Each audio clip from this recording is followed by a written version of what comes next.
Welcome to your Farm and Home Show. My name is Joanna Coles, and this morning we're visiting with Jennifer Bridge. She's the Meade County Extension Agent for Family and Consumer Sciences. We are finally getting into, we have some of these cold crop vegetables like broccoli and cauliflower and cabbage that are readily available at our farmers market.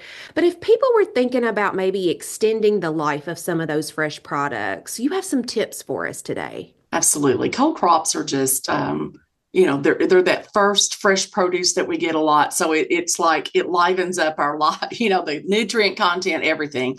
But if you have quantity of it, we recommend that you preserve it. The thing with cold crops is it's not as easy to preserve. There's not as many varieties. So we recommend mostly freezing cold crops. Some freeze better than others. Cabbage, red cabbage or green cabbage, great to freeze. But we don't, kohlrabi or anything else has a thinner leaf on it. So we don't recommend those for freezing. Those are fresh vegetables that you want to use. And the thing with some of those cold crops, they just don't dry very well. So it's not something that you can really preserve through drying. It's freezing primarily. A lot of those crops, we plant them all at one time. They come in at one time. And so we might have an abundance of broccoli and cauliflower, but they do freeze well and we can extend the life of those vegetables in our freezer. Cauliflower, actually, the best way to preserve cauliflower is through pickling. You can can it that way, and that's around the only way to do it. So if you're trying to save freezer space, we recommend that you pickle that cauliflower and then have a snack later on. Broccoli is perfect to freeze. That's the best way to do it. Most vegetables have what we call an enzyme, so you need to kill that enzyme. That enzyme is actually a protein that helps promote the color, the ripening, everything. So you want that to stop if you're going to preserve it. You don't want to continue on. So we destroy that through blanching. And it's just a minute or two.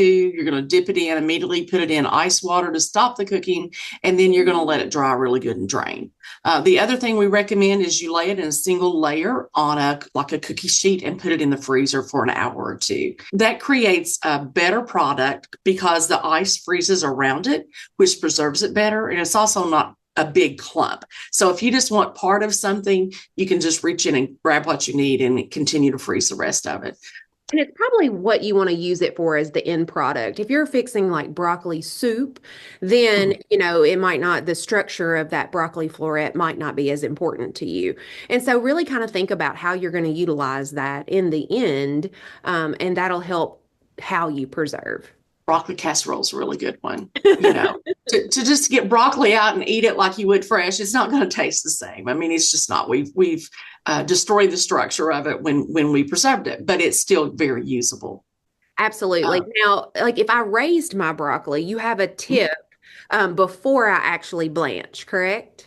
You want to remove any critters that may be on that broccoli. It's a natural part of growing a product. So we recommend you put 1 teaspoon of salt, just table salt will work, into 8 cups of water, and you just ratio based on the amount that you're doing, and you let it sit for just a few minutes. You'll have to watch it.